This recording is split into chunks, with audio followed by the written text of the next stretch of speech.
FIA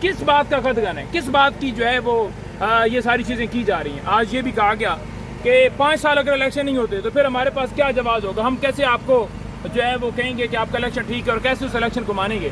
تو ہمیں یہ بات جو ہے سمجھ سے باہر ہے. کس طرح کی چیزیں اٹھانا, اس طرح کی چیزیں آ کر کہنا, اس طرح کی چیزوں کے اوپر ایکسپلینیشن دینا. دیکھیں کانسٹیٹیوشن ہوتا ہے ہر پارٹی کا اپنا, تو ہم نے اپنے کانسٹیٹیوشن کے مطابق پہلی دفعہ بھی کروا دے, انہوں نے کہا دوسری دفعہ کروائیں, یہ ٹھیک نہیں, ہم نے دوسری دفعہ بھی کروا دے. ہم 100 دفعہ بھی کروائیں نا, جب تک اوپر سے حکم نہیں ہوگا نا کہ آپ نے ان کے الیکشن قبول نہیں کرنے, تب تک نہیں کریں گے. آج ہمیں آئین دکھا کر یہ کہہ رہے تھے کہ یہ آئین ہے, اس کے مطابق آپ نے بتانا ہے, یہ الیکشن ایکٹ ہے, اس کے مطابق آپ نے بتانا ہے. تو ہم تو اس کے مطابق ہی بتا رہے ہیں. صرف اور صرف مسئلہ کیا ہے, مسئلہ صرف عمران خان ہے. عمران خان سامنے ٹارگٹ وہ کیا ہوا ہے ہر چیز کے اوپر, ہر جدھر سے بھی آپ لے کر آپ دیکھ لیں. 41 MNAs ان کا نوٹیفیکیشن ابھی تک کیوں نہیں نکالا گیا, کیا وجہ ہے, کس وجہ سے نہیں نکالا گیا.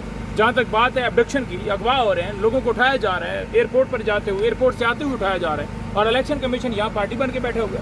سپریم کورٹ نے فیصلہ دے دیا 8-5 سے, تو 8-5 کے فیصلے کے بعد 8 جو ہیں وہ موجود ججز جو ہیں وہ اوپر نہیں ہیں اور الیکشن کمیشن اوپر ہے.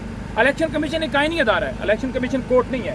نہ تو توہین عدالت کا اختیار ہے اس کے پاس, اور نہ ہی الیکشن کمیشن سپریم کورٹ کے حکم کی عدم تکمیل کر سکتا ہے. الیکشن کمیشن آئینی ادارہ ہوتے ہوئے اسے چاہیے کہ وہ نیوٹرل ہو, وہ سب کے لیے برابر ہو. وہ یہ نہیں ہو کہ وہ جانبدار بن جائے, وہ غیر جانبدار ہو. لیکن یہاں پر جانبداری کا مظاہرہ کیا جا رہا ہے. ہم خود دیکھ رہے ہیں کہ ایک آرڈر سپریم کورٹ نے دیا ہے اور اسی کے اوپر امپلیمنٹیشن کرنے کی جگہ کے اوپر یہی الیکشن کمیشن اٹھ کے سپریم کورٹ چلا گیا.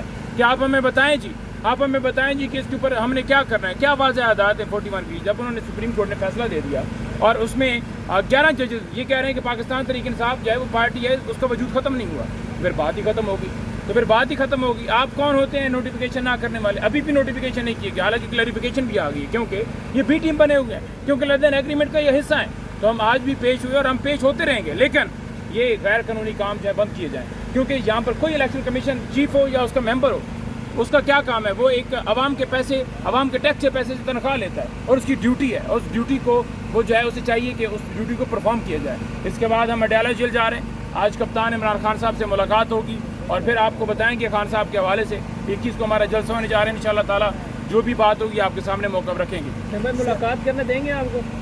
بالکل کرنے دیں گے. ملاقات کیوں نہیں کرنے دیں گے, ملاقات کرنا ہمارا حق ہے. اور ایک وکیل جو ہے وہ ملاقات نہیں کرے گا تو کون کرے گا؟ سیاسی لوگوں کے اوپر ہی پابندی لگائی ہوئی ہے. اسلام آباد ہائی کورٹ میں آج سماعت تھی کہ خان صاحب اور بی بی صاحبہ کی ضمانتیں جو ہیں وہ جلدی ڈیسائیڈ کی جائیں. میں آپ کو بڑا واضح کرنا چاہوں کہ اس وقت بی بی صاحبہ خاص طور پر اگر ان کی بیل جو ہے جلدی ڈیسائیڈ ہو جاتی ہے تو وہ رہا ہو سکتی ہیں, لیکن ان کی بیل ڈیسائیڈ نہیں کی جا رہی ہے. اور القادر ٹرسٹ کیس میں سزا دینے کا پروگرام ہے. القادر ٹرسٹ کیس میں کراس ایگزامینیشن چل رہا ہے اور جلدی سے جلدی چاہتے ہیں ٹرائل ختم ہو.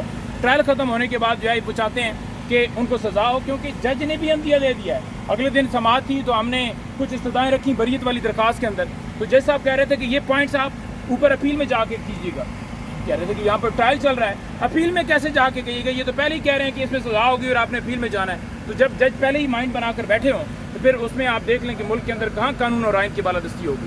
اچھا جی نہیں میدر پنجوتا صاحب یہ بتائیے گا کہ اسلام آباد جلسے میں وزیر اعلیٰ کے پی کے علمین گنڈا پور نے کہا تھا کہ ہم 15 دنوں کے اندر عمران خان کو باہر نکالیں گے. رانا ثناءاللہ نے کاؤنٹ ڈاؤن شروع کیا ہوا ہے, وہ ان کے مطابق اب 7 دن بقایا رہ گئے ہیں. آپ لوگ کیسے عمران خان صاحب کو باہر دیکھیے, رانا ثناءاللہ ہو یا پی ایم ایل این ہو یا دیگر ہو, وہ ایک پراپوگنڈا کر رہے ہیں اور وہ اس طرح انسٹیگیٹ کر رہے ہیں کہ لوگ جو ہیں جا کر جیل توڑ دیں. دیکھیں ہم نے جیل توڑنی ہوتی نا, جب ہم قانون کی بالادستی نہ چاہتے ہوتے تو عمران خان پہلے دن ہی کہتا کہ کوئی بھی مجھے آئے, بے شک اس کے پاس وارنٹ بھی ہو, گرفتاری نہیں دینی, آگے سے گولیاں چلانی ہیں. عمران خان نے تو ہمیشہ کہا کہ وارنٹ لے کر آئیں, ہم جانے کے بے شک جھوٹے کیسز ہیں لیکن ہم جانے کے لیے تیار ہیں. اور اسی وجہ سے جب سزا ہوئی, حالانکہ واٹس ایپ کے اوپر میسج تھا, خان صاحب نے فوراً گرفتاری دے دی.